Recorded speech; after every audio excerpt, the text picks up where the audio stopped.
Donc, ce Zvar Malchut, sur la paracha Vayeshev. On rappelle juste le point qui a été donné lors du dernier cours au sujet du fait que Dieu il a regardé dans la Torah et ensuite il a créé le monde.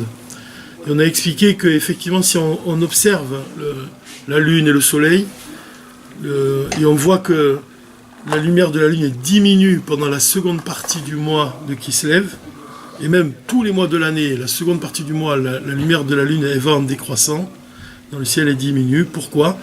Parce que c'est le moment où la lune elle se rapproche du soleil. Alors plus la lune se rapproche du soleil, plus sa lumière diminue, et ça correspond à quoi ?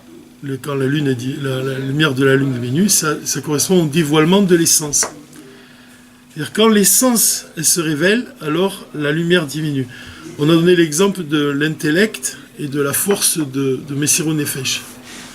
Si tu dévoiles l'intellect, alors la force de l'intellect, elle va affaiblir la force de faire don de soi. La force de Messirou Nefesh, c'est quoi ? C'est quand tu réfléchis pas, c'est quand tu es capable de donner ta vie pour Dieu, mais à ce moment-là, tu réfléchis pas. Donc tu vois que la force de l'intellect, elle s'affaiblit. Et elle laisse place à la force de l'essence de l'âme. Et ça correspond à la lumière de la lune, qui va en diminuant. Quand elle diminue, c'est-à-dire l'intellect, par exemple, quand il diminue, il laisse la place à la force de Messirou Nefesh. Tu comprends ? Tu peux révéler l'un ou l'autre. Si tu révèles cette capacité de donner ta vie pour Dieu, alors les forces de ton intellect, elles vont se mettre de côté. L'intellect, il est mis de côté. Et c'est le lien de ton âme avec Dieu qui se révèle à ce moment-là. Donc, qu'est-ce qu'on a dit ? On a vu qu'à partir d'un exemple physique, comme la lune et le soleil, les astres, on voit qu'on peut étudier un concept divin très élevé, en fait. Et ça vient de quoi ? Ça vient du fait que Dieu, il a regardé dans la Torah avant de créer le monde. Et ce qui est intéressant ici, c'est que quand tu étudies cet exemple-là du rabbi de la lune et du soleil, tu comprends en fait que le regard de Dieu dans la Torah, il continue d'exister quand Dieu il a créé le monde, en fait. C'est pas que Dieu il a regardé dans la Torah, et il a créé le monde, et en fait son regard il a disparu. Non, qu'est-ce que ça veut dire que Dieu regarde dans la Torah ? Ça veut dire que la Torah, elle sert comme de base à ce monde. Donc la Torah, elle se cache dans ce monde physique même. Et c'est que tu peux, en observant un phénomène naturel, derrière ce phénomène, il y a un concept divin. Tu vois, c'est le regard de Dieu dans la Torah, avant de créer le monde. Comme, par exemple, cet exemple-là. Le dévoilement de l'essence de Dieu, il est imprimé, en quelque sorte, dans la lune et le soleil. Tu peux apprendre, comme il dit le Baal Shem Tov, de chaque chose qui se passe dans l'univers, tu peux tirer un enseignement pour ta vie. Et là, le rabbi il vient te donner un exemple concret par rapport à la lune et par rapport au soleil. Mais cet exemple-là, il est important parce que on comprend qu'est-ce que c'est l'essence divine et on comprend qu'est-ce que c'est le reflet de l'essence. On comprend la différence entre les deux. Pourquoi le rabbi il en est venu ici ? Il voulait nous expliquer que au moment aujourd'hui, c'est le 19 qui s'élève, aujourd'hui même. Et ce jour-là, c'est un dévoilement de l'essence de Dieu. Comment ça se fait que ce dévoilement de l'essence de Dieu, il correspond à un moment où la lumière de la lune diminue ? On aurait pu comprendre le contraire. On aurait pu comprendre que quand la lune est pleine, en fait, c'est... Pourquoi le 19 qui s'élève, il ne tombe pas le moment où la lune est pleine ? Pourquoi ? Parce que la lune, elle correspond à l'Assemblée d'Israël, elle symbolise l'Assemblée d'Israël. Et le soleil, il correspond la lumière d'Havaïe qui rayonne sur l'Assemblée d'Israël. Donc un jour de pleine lune, effectivement, c'est un jour où toute l'Assemblée d'Israël reçoit la lumière de Dieu. Comment ça se fait que Hanouka et Yutet Kislev, ça tombe à un moment où, au contraire, la lumière de la lune, elle a diminué dans le ciel ? Et là, le rabbi, il vient nous donner un enseignement fondamental. Il vient nous dire que ce qui nous paraît comme de l'obscurité, en fait, c'est une lumière très profonde. Plus le reflet de la lumière de la lune, il diminue, ça signifie quoi ? Que l'essence, elle se révèle encore plus. Plus la lumière diminue, plus l'essence, elle se révèle. Donc l'impact aussi, alors ? C'est très fort le jour de Yutet Kislev. C'est un dévoilement de l'essence de Dieu. Seulement, ça s'exprime par une diminution de la lumière. De la même façon que les dévoilements de la force de Messirou Nefesh, le fait de faire don de sa propre vie, le fait de se jeter, comme Avram il se jette dans le feu, il sacrifie sa propre vie pour Dieu, ça correspond à une diminution de l'intellect. Pourquoi? Parce que tu vois que l'intellect il a diminué. Pourquoi? Parce qu'Avram il réfléchit pas quand il agit comme ça. C'est au-delà de l'intellect, c'est ça le point. Qu'est-ce que ça veut dire au-delà de l'intellect? Qu'est-ce que c'est au-delà de l'intellect? En fait, c'est la force qui est au-delà de l'intellect. C'est la force qui te rattache à Dieu et qui te rend capable de faire don de ta propre vie. Et quand tu fais don de ta propre vie, alors l'intellect, il n'a plus de place. Tu réfléchis pas. Tu vois le point? Donc le jour de Yutet Kislev aujourd'hui, et les jours de Hanouka, qui tombent au moment où l'essence de Dieu se révèle, ça veut dire quoi en fait? Qu'est-ce que ça veut dire quand l'essence de Dieu elle se révèle? C'est quoi le dévoilement de l'essence de Dieu? Chez l'homme, ça correspond au dévoilement de l'essence de son âme. Ça veut dire, chez l'homme, ça correspond, chez un juif, ça correspond au moment où un juif, il va faire briller en lui une attitude, un dévoilement, des actions, des pensées qui sont au-delà de l'intellect. Dans la Torah, c'est quoi le dévoilement de l'essence de Dieu? C'est le dévoilement de la Torah du Mashiach, l'essence de la Torah. Et le dévoilement de l'essence divine, quel exemple tu pourrais donner? C'est toujours moi je donne toujours ce même exemple parce que c'est très expressif. C'est par exemple quand tu vois les tables de la loi. Tiens, Dieu il grave d'un côté et des tables et ça transperce l'autre côté et tu vois la même chose des deux côtés. Ça c'est un dévoilement de l'essence divine. Au-delà de la matière. C'est au-delà de la matière, tu vois? Parce que selon la compréhension humaine, c'est incompréhensible. Non, on ne peut pas le comprendre. C'est comme le miracle de quand on met l'arche à l'intérieur du Kodesh HaKodeshim, à ce moment-là, il n'y a plus de dimension. Elle perd ses mesures. On ne peut pas la mesurer dans le Kodesh HaKodeshim. Donc tu vois, c'est quand l'essence de Dieu rencontre ce monde matériel. Et ça débouche sur quoi? Ça débouche sur la Dvar Malchut, en fait, la royauté, la parole de Dieu. C'est ce que tout l'enseignement du Dvar Malchut, ça contient ce dévoilement-là. Dans le Dvar Malchut, le Rabbi, toujours, il vient nous dévoiler qu'est-ce que ça signifie l'union entre ce qui est au-delà de ce monde et ce monde. Tu vois?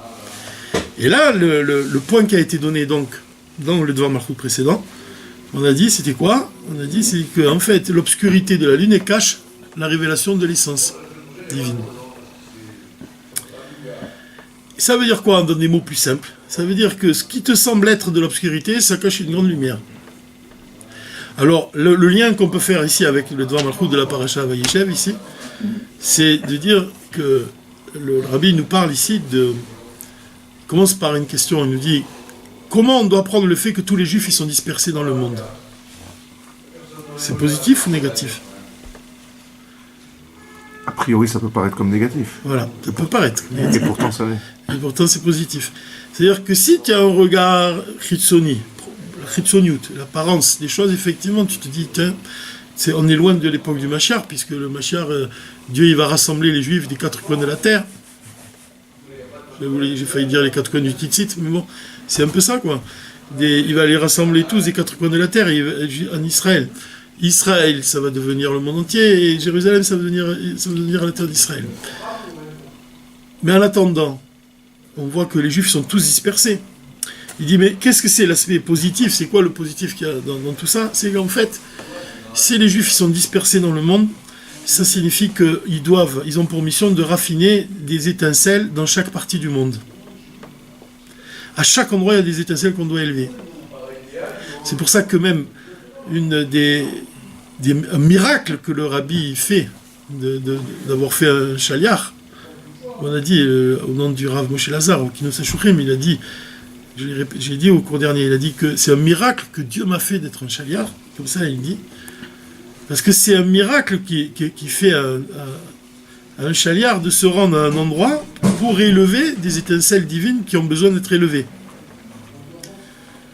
Mais le fait que chaque juif se trouve à un endroit différent, ça signifie qu'il élève des étincelles qui sont chaque fois différentes. Chaque endroit ne ressemble pas à un autre endroit. C'est pas la même attitude qu'on doit adopter dans un endroit et la même attitude qu'on doit adopter dans un autre endroit. On doit adopter une attitude qui est conforme à quoi? À l'endroit. Selon le guéder, selon les coutumes de l'endroit, selon la mentalité de l'endroit, selon la différence qui existe entre les gens qui habitent dans un endroit particulier, alors la mission d'un chaliar va être différente. Et même, en considérant que chaque juif il est un chaliar, c'est-à-dire qu'il doit s'adapter à l'endroit dans lequel il se trouve. Et on le voit même dans la Torah. Le rabbi dit que même la halakha, il s'adapte aux coutumes de l'endroit dans lequel vivent ces juifs-là. Parce que chaque endroit, il a une particularité. Et même la halakha, elle s'adapte aux particularités de l'endroit. Donc nous-mêmes, dans notre mission d'élever, de sanctifier, de purifier un endroit, on doit s'attacher à considérer les différences et les coutumes de l'endroit dans lequel on se trouve. Et ça a pour effet de ce qu'on appelle, c'est ça, même le mot vayeshev. Quand on dit s'installer, l'installation, ityashvut, le fait de s'installer dans un endroit. Quand est-ce qu'on s'installe véritablement dans un endroit? Quand est-ce qu'on change véritablement un endroit? C'est quand on habite à cet endroit de manière fixe. Et quand on habite dans un endroit de manière fixe, alors on est susceptible de le changer dans la mesure où on s'adapte aux coutumes de l'endroit et où on agit en fonction de cet endroit. Ça, c'est écrit aussi dans la Torah quand on dit dans tous ces chemins, connais-le. Tu vois?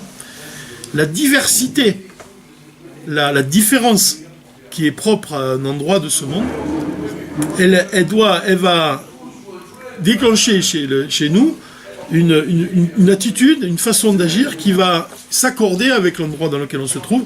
Et c'est comme ça qu'on peut, et c'est ça le point, agir et transformer profondément cet endroit. Tu vois? Ce qui est vrai pour un endroit, c'est valable pour une personne. Par exemple, comment tu peux influencer une personne? Comment tu peux lui donner le goût de la chassidoute ou lui donner le goût de la Torah? C'est si tu la connais bien, si tu t'intéresses à elle et si tu comprends, tu essaies de savoir ce qu'elle aime, tu essaies de savoir ses intérêts dans la vie. Et en fonction de ça, tu vas adapter ton discours et tu vas trouver des exemples même qui conviennent à cette personne, que la personne elle peut comprendre. Ça, c'est ça, ityashvut. C'est ça, tu vois, le sujet de vayeshev même. Le fait de s'installer à un endroit, le fait de itlapshut, de s'habiller, comme on dit un exemple du rabbi de Lubavitch, qui, quand il écoutait Chassid, il se revêtissait de ses habits. Il se mettait dans la peau du chassid, tu vois. C'est ça, itlapshut.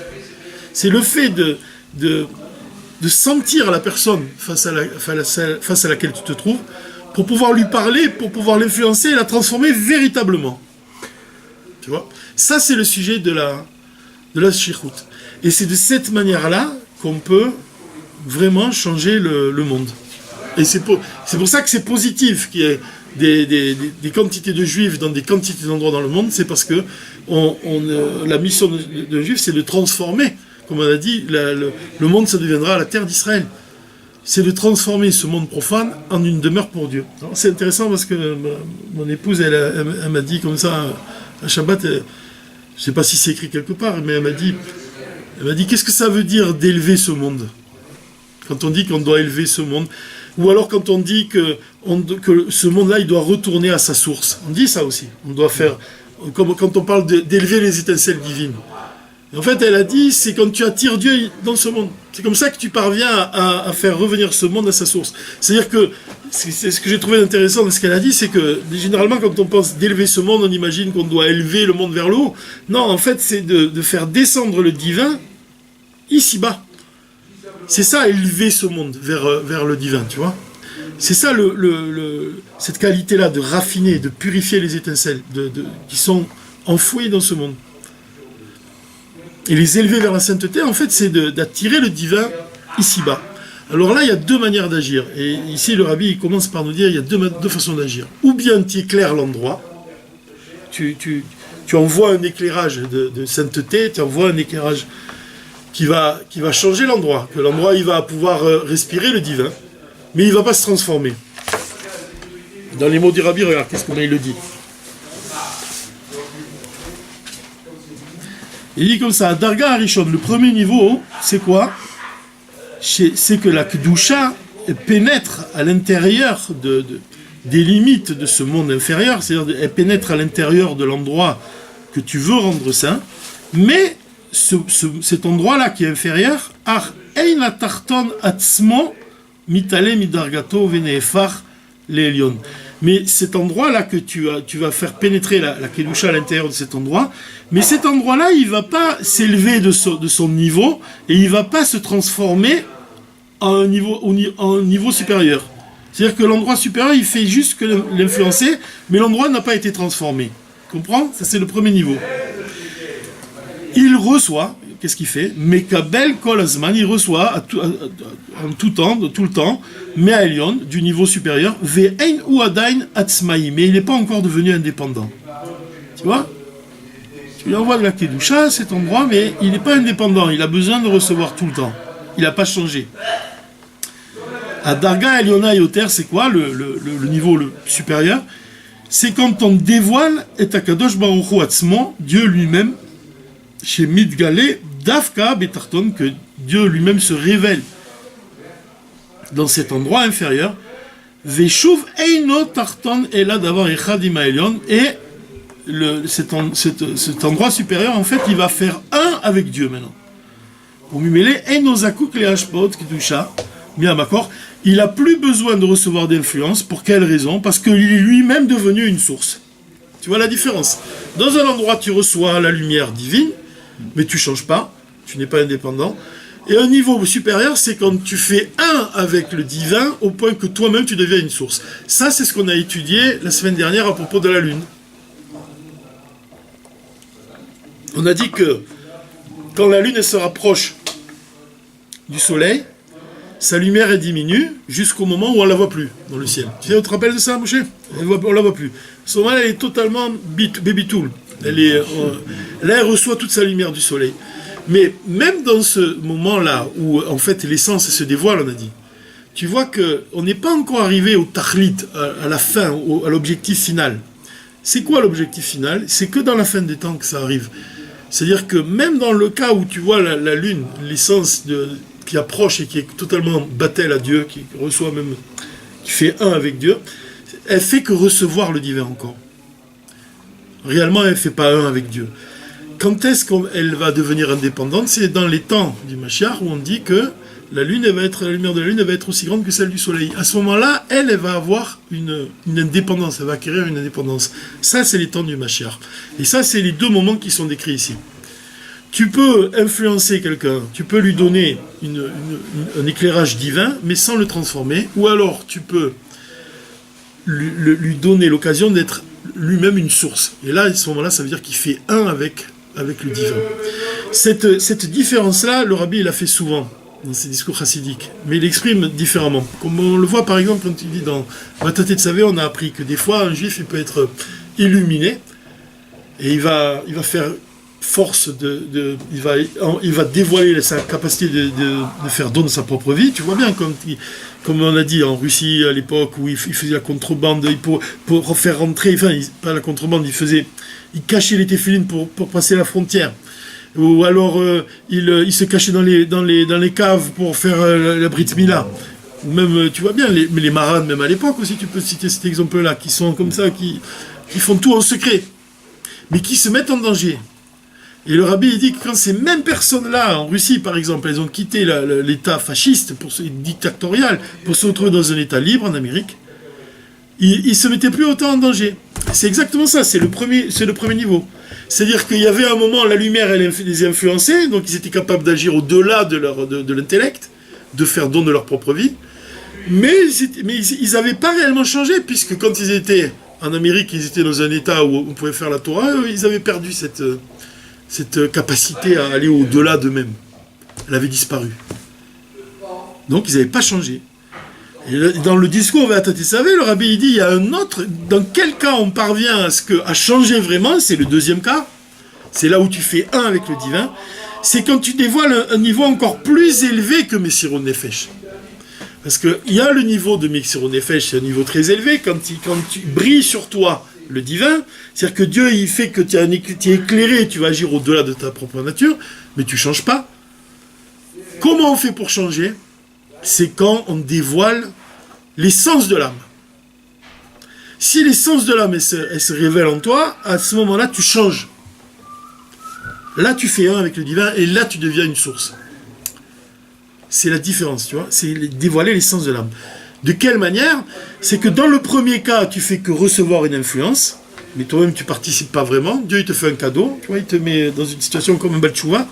Tu vois, ça, des fois, un Baal Tshuva, on est porté par une lumière qui nous porte, puis après un moment, Dieu, il disparaît, alors on n'a plus cette aide-là. Mais pendant un moment, on était capable d'agir au-delà, donc on pensait que cette force, elle venait de nous-mêmes. Pas du tout.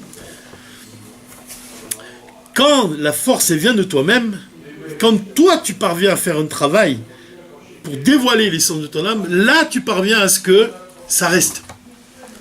C'est-à-dire que ton action plus celle de Dieu, ensemble, ça fait que tu as vraiment changé. Donc, ce sont ces deux niveaux-là. Donc, on a deux niveaux ici qui sont décrits. Dans quel but on parle de ça? Qu'est-ce que c'est le point ici, qui est donné ici? Pourquoi le rabbi nous parle de tout ça? Parce qu'il nous dit qu'on doit transformer le monde. D'accord? On doit transformer le monde. Et il y a un principe, c'est le principe du levier. Un levier, qu'est-ce que pour lever une grande masse, tu vois, quelque chose, un rocher, disons, qui pèse plusieurs tonnes, comment tu fais pour le lever? Contrepoids. Tu fais un contrepoids. Tu fais un contrepoids, d'accord? Tu fais basculer. Mais tu fais basculer. Mais où tu l'attrapes? À quel endroit tu l'attrapes? En dessous. Par en dessous. Pour quelle raison tu l'attrapes en dessous? Parce que si tu soulèves la partie la plus inférieure, à ce moment-là, tu vas élever tout le rocher. Le rocher dans tout son ensemble. Tu vois? Compris? Si tu parviens à élever l'endroit le plus inférieur, c'est tout l'ensemble que tu vas élever. Tu vois, tu le prends par-dessous pour élever, et quand tu soulèves le dessous, tu élèves l'ensemble du rocher, d'accord? Pareil pour...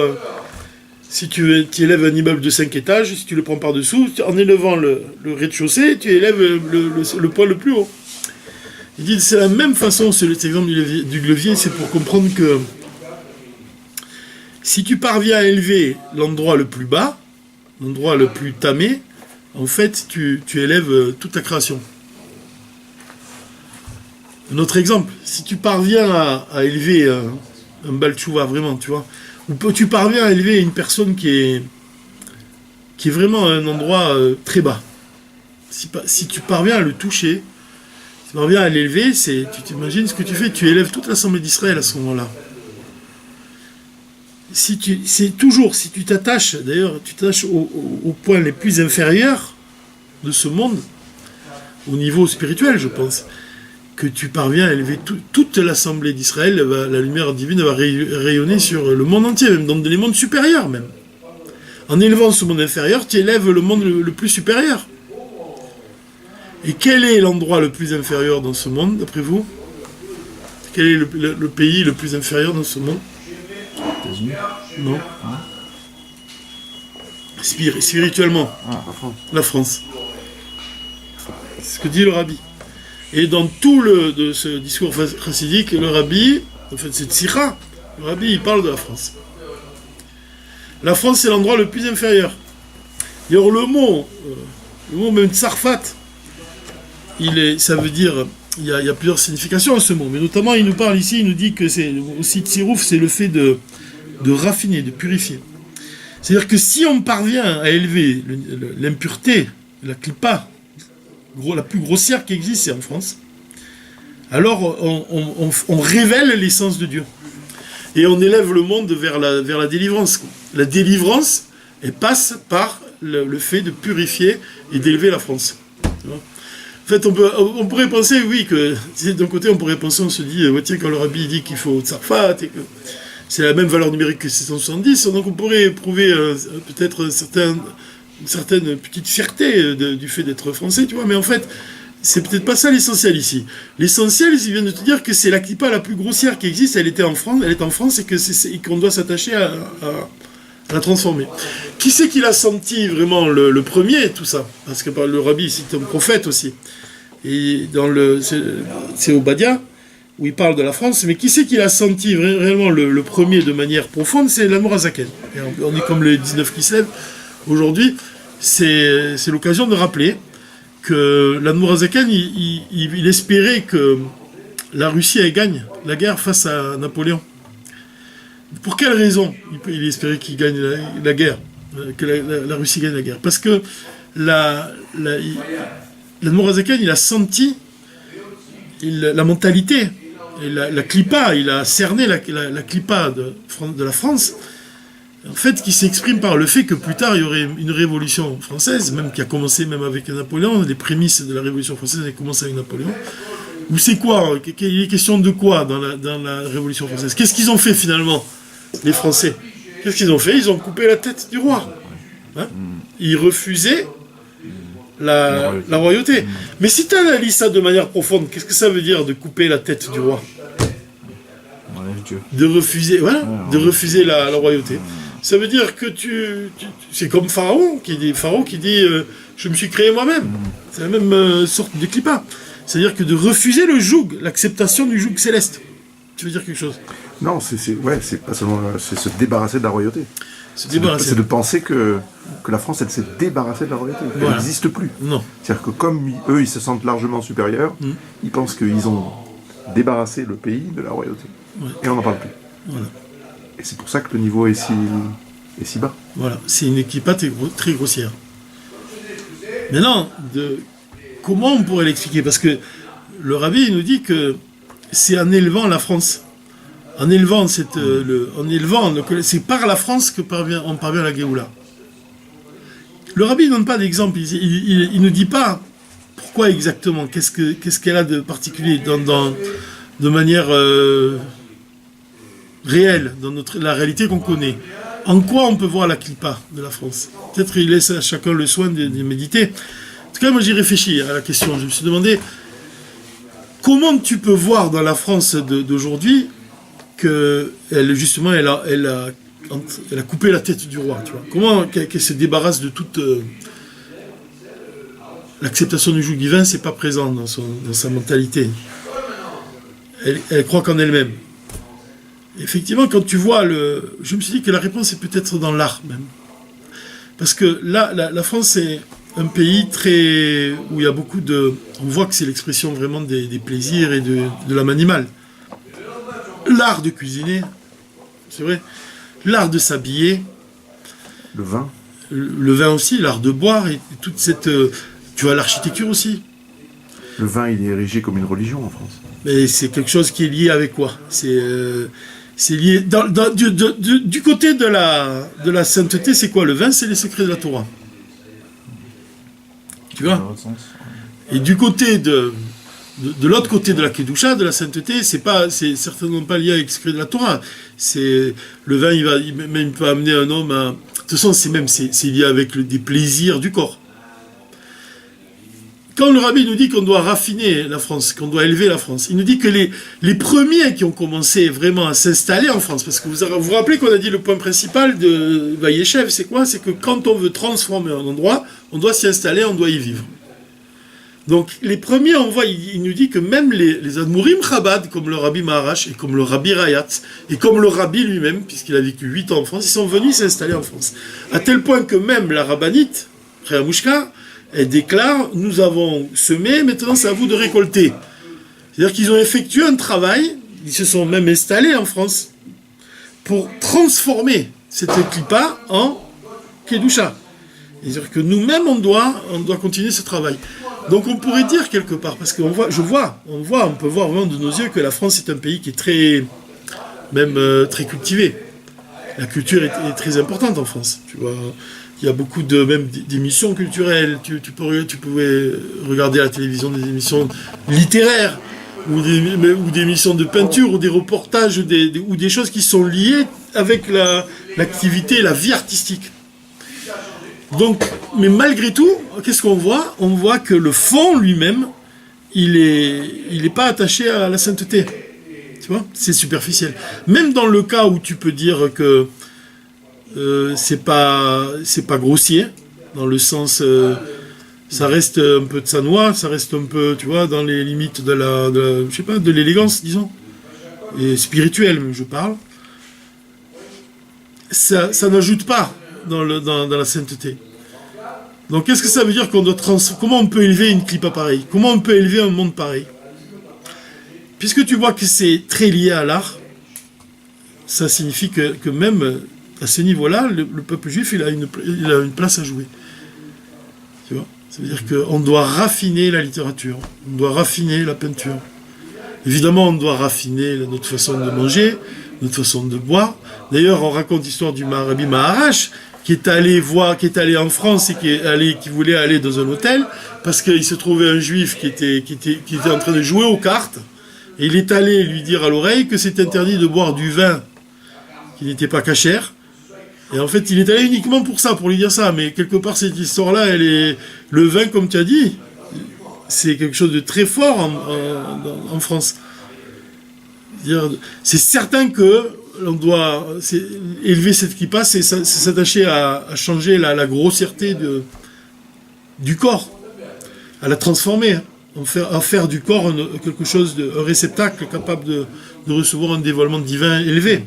Donc ça commence par la cache-route, c'est certain. Mais encore plus que ça, comme on a dit, il y a comme ça cet artifice. On voit que c'est vrai que quand tu regardes la France, il y a la forme. C'est vrai que c'est un pays qui est mis les gens comme ça, ils sont émerveillés ils parlent de Paris comme la cité lumière, comme quelque chose d'éblouissant. Ou alors toute la France elle-même, les gens ils parlent de ça comme un endroit même presque romantique, quoi. C'est vrai. Ils parlent Ils veulent la royauté sans la royauté. Ouais, et la royauté, en fait, ils viennent d'eux-mêmes. C'est-à-dire que c'est le culte d'eux-mêmes et qu'ils ont besoin de personnes que d'eux-mêmes, quoi. Ça, c'est lié avec l'orgueil. Mais il y a quelque chose d'encore plus fort ici. Et ça c'est le centre même du Dvar Malchut, c'est quelque chose d'exceptionnel. C'est lié avec quelque chose de très fort. Le rabbi, il explique, il dit une chose qui est incroyable. Comme on a dit au départ, on a dit que l'obscurité, des fois, quelque chose qui nous semble obscur, ça vient cacher quelque chose de très élevé. C'est vrai. Qu'est-ce qu'il ressent l'homme quand il est dans ce monde? Qu'est-ce qu'on ressent dès notre naissance? Tout homme, qu'est-ce qu'il ressent quand il ouvre les yeux, il observe le monde, et la première chose même qu'il peut ressentir, c'est quoi? C'est que son existence, il ne la doit qu'à lui-même. Non? Il ne ressent pas que c'est Dieu qui le crée à chaque instant. C'est vrai ou pas? On ne ressent pas ça. Qu'est-ce que tu ressens? Tu ressens que tu as envie et que tu vis indépendamment de Dieu. Que tu n'as pas de lien avec le divin. Là, c'est lié avec le fait que, comme on a parlé de la France, ils ont coupé la tête du roi. C'est-à-dire qu'ils n'ont pas de lien avec le divin. Mais nous-mêmes, en tant que nous-mêmes, qu'est-ce qu'on ressent? Est-ce qu'on ressent notre lien avec le divin? On ne le ressent pas. On ne ressent pas du tout. C'est d'accord? On ne ressent pas que Dieu, comme il dit le roi David, ta parole subsiste à tout jamais dans les cieux.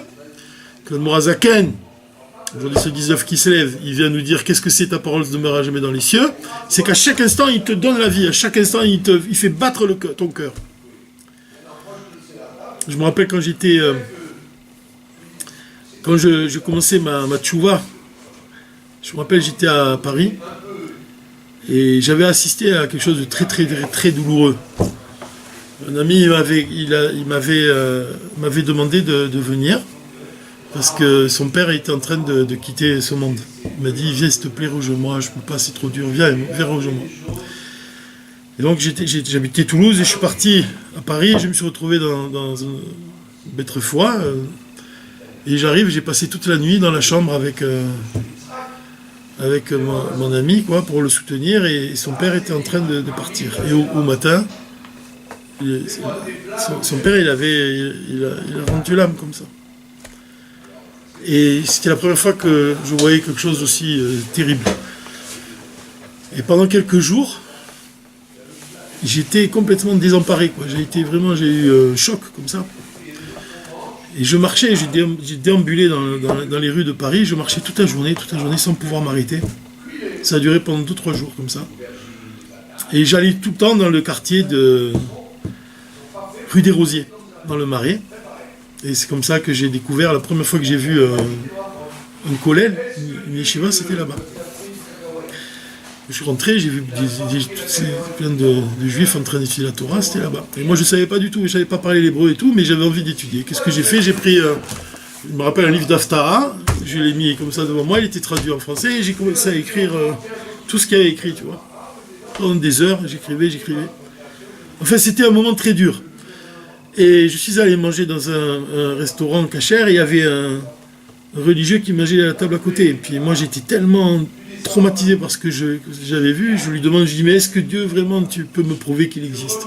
Je lui demande, tu peux me prouver qu'il existe, Dieu? Parce que moi, avec ce que j'avais vu, j'avais du mal à, tu vois. Et il m'a dit, mais quoi? Mais tu vois pas que Dieu existe? Il me dit, mais c'est lui qui fait que le monde il tient debout, c'est lui qui fait que s'il n'était pas là, mais tout tomberait. Il m'a donné cet exemple. Il m'a fait sentir qu'en fait, que ce qu'on ne voyait pas, quoi. Qu'en fait, pour toi, ça te semble normal, tu es habitué à voir le monde qui tient debout, mais c'est pas évident. S'il s'arrête de parler un instant, en fait, le monde, il retourne au néant. C'est ce que dit l'Amorazaken. Donc, en fait, nous-mêmes, tu vois bien, on a conscience de notre existence, mais on pense que notre vie, on la doit à personne. Regardez ce qu'il dit l'Admor Saï. D'où ça vient, ce sentiment-là, qu'on a conscience que notre existence, on ne la doit qu'à nous-mêmes. D'où ça vient? Ça vient de l'essence de Dieu. Pour quelle raison? Parce qu'en réalité, Dieu, il n'y a rien qui le précède. Il n'y a rien qui le précède. Dieu, il n'y a rien. Donc son existence, il ne la doit qu'à lui-même. Donc du fait que lui-même, il n'y a rien qui le précède, il n'y a que lui dans ce cas-là, d'accord? Maintenant, toi qui ressens que rien ne te précède, que ta vie, tu ne la dois qu'à toi-même, ça vient de l'essence de Dieu. Vous avez compris le raisonnement qu'il a?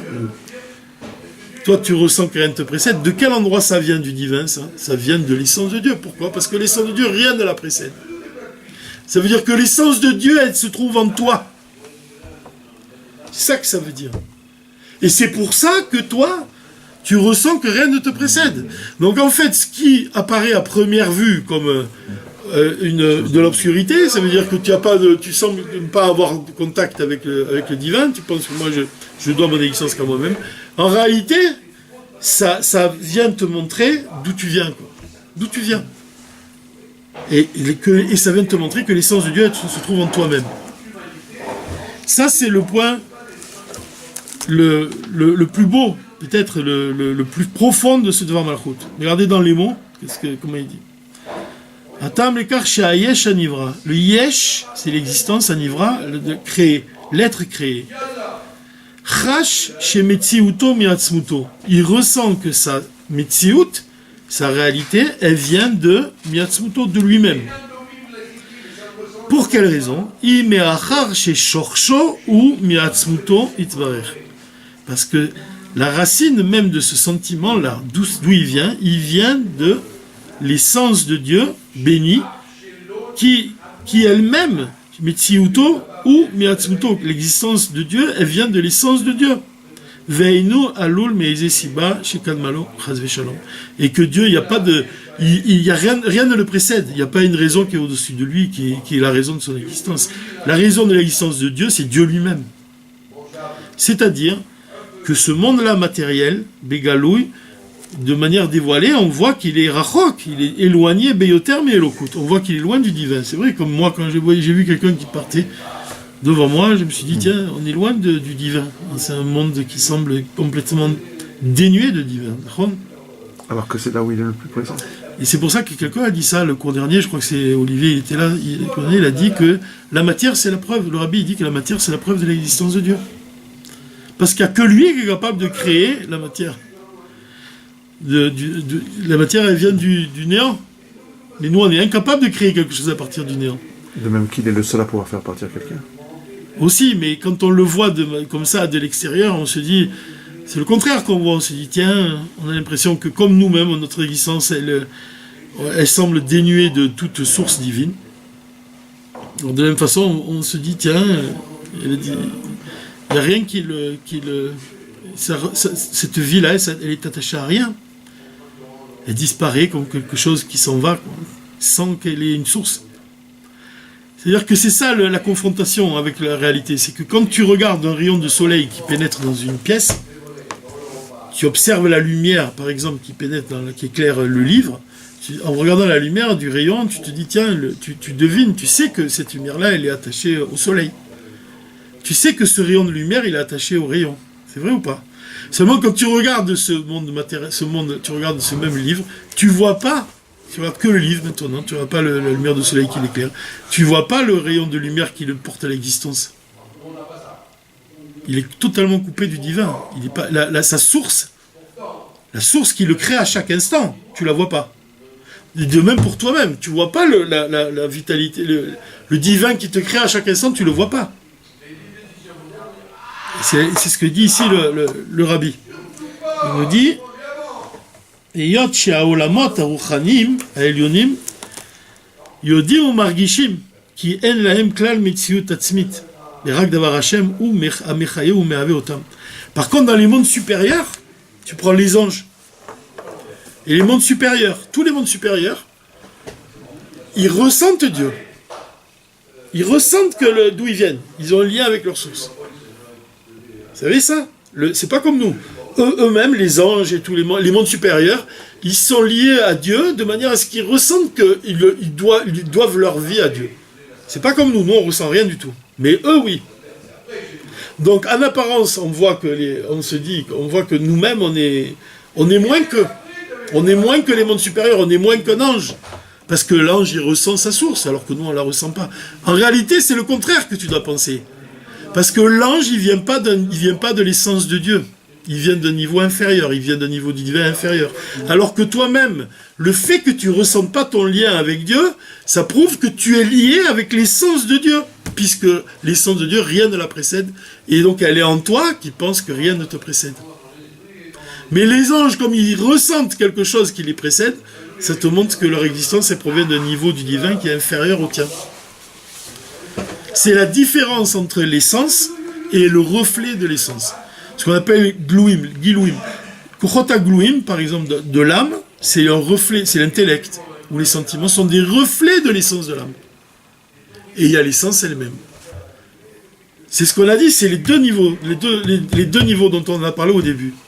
Tu peux changer quelqu'un, s'il reçoit un reflet seulement de l'essence de l'âme, mais si Nefesh, c'est un reflet seulement finalement, puisque ça ne reste pas en lui. Mais si tu révèles l'essence, ça va rester en lui, ça va vraiment pénétrer en lui. Plus c'est élevé, plus ça a le pouvoir de pénétrer très bas. Tu vois l'huile, par exemple. L'huile, elle peut pénétrer dans les matières les plus dures. Et si elle pénètre dans les matières les plus dures, ça veut dire que c'est vraiment l'essence, la teneur de l'essence, la qualité de l'essence que tu révèles. C'est pour ça que la France, si tu arrives à l'élever, alors tu révèles l'essence de Dieu.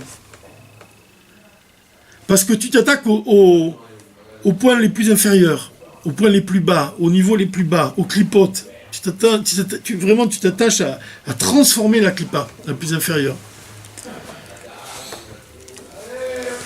Alors, donc les mondes supérieurs, spirituels supérieurs, Yodim ou Margishim, ils savent et ils ressentent qui en la emklal metziut atzmit, que ils ont aucune, leur vie elle dépend pas d'eux-mêmes, ils savent très bien que ça vient de Dieu. Verak dvar Hashem ou amechaye ou me'ave otam, ils savent que c'est la parole de Dieu qui les fait vivre à chaque instant. Ach haolam, mais notre monde à nous, ou milachon haelem, ça veut dire elem, c'est caché. She'agashmiut mastira ou me'alima al haor haeloki shebetocha. Donc on voit que la matière elle va cacher la lumière divine qui se cache à l'intérieur. Ve'ad kedekar she'ayesh anivra, au point même que le yesh anivra, l'être créé nous-mêmes. Kol nivraim ba'olam hazeh, toutes les créatures de ce monde, margishim, et ils ressentent qu'Elou metziuto me'atzputo, ils ressentent que leur existence ils la doivent à eux-mêmes. She'einam margishim et hakoach hame'ave otam, ils ressentent pas la force qui les porte à l'existence. Et la Chassidut, elle vient expliquer qui al af chez Bechitzoniut advarim, que malgré le fait que si on porte un regard extérieur, Zéur Rocher ou Chani Gadol, on voit que c'est une obscurité profonde en fait, puisqu'on pense qu'on est seul au monde, que Dieu n'est pas avec nous, quoi. Achata, mais la raison profonde à cela, l'écart, ou Dafka Mitzad Ma'alato chez la Olam Hazeh, c'est précisément c'est le niveau supérieur de ce monde. Al-Kol Shara Olamot Aruchanim, par rapport à tous les mondes supérieurs. C'est pour ça que l'Admorazaken, il dit, donc c'est l'anniversaire 19 qui sève aujourd'hui, il dit que les mondes n'ont pas été créés pour les mondes supérieurs, il a été créé pour notre monde à nous. C'est notre monde à nous le plus essentiel. Mishum Shea Trusha, parce que ce sentiment-là qu'on a, et c'est l'anivra, qui est en loboré, que le sentiment qu'on pense qu'il n'y a pas de Dieu, Dieu n'est pas là pour nous créer à chaque instant. Il y a Tsar et Tatsmo qui le crée, à chaque instant, Siba, chez Kalmalo, qu'il n'y a pas une raison qui le précède et qui est à l'origine de sa propre existence. C'est-à-dire, en fait, il n'a pas conscience que c'est Akadosh Baruch Hu Be'atzmo, que c'est Dieu lui-même. Ma'she'en kein ha'olamot ha'elyonim, ce qui n'est pas le cas, comme on l'a dit, des mondes supérieurs. Shorsham ou Beprinat Agilouim, donc la racine des mondes supérieurs, c'est quoi? C'est Gilouim, ce sont que des reflets de l'essence de Dieu. Ce sont des niveaux divins différents chez Eino, qui ne sont pas Atzmuto, qui ne sont pas son essence. C'est pas l'essence de Dieu. Ou Maruto, chez la Boré.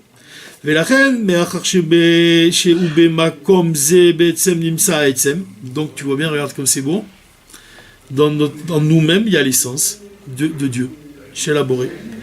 Chez Mechaye, qui fait vivre, Otto, qui nous fait vivre, ou Meav, qui nous crée, Me'ain Leyesh à partir du néant. Itachen Adavar chez Anivra, non, Atzmo, Yichush, le Gabé Atzmo, Trushazo. C'est pour ça qu'il a ce sentiment, l'homme, que rien ne le précède, parce qu'il a l'essence de Dieu qui est en lui. Kevan chez Aliba de Emet, parce qu'en réalité, Achen Nimsa Betocho, qu'est-ce qui se trouve en lui? Atzmuto Mauto chez la Boré, l'essence de Dieu. Tu as vu ça comme c'est fort. Et la chose, elle est aussi dans notre sujet, dont on est en train de parler de la France. Quand on dévoile le niveau qui est dans chaque endroit de ce monde, tous les endroits de ce monde dans lequel on se trouve, et vous vous rappelez, j'ai dit la dernière fois au nom du Rav de Klotarski qui dit que un chaliard, au nom du Rabbi, il dit qu'un chaliard, il doit vraiment avoir conscience que l'endroit où il se trouve, c'est l'endroit où il doit être. C'est le Yitzhara qui lui fait croire que c'est pas l'endroit, il n'est pas assez bien pour... il est rien du tout. Il ne faut pas du tout considérer. C'est vraiment l'endroit, comme on l'a dit la dernière fois, l'endroit où tu te trouves, c'est le monde entier qui se trouve là. Et si tu raffines ton endroit, si tu élèves ton endroit, c'est le monde entier que tu élèves. Celui qui élève un juif, il élève le monde entier. Celui qui sauve un juif, il sauve le monde entier. Celui qui élève un endroit, il élève le monde entier. C'est ça le rapport qu'on peut faire, tiens. Celui qui sauve un endroit, il sauve le monde entier. Comme on sauve un juif, on sauve le monde entier.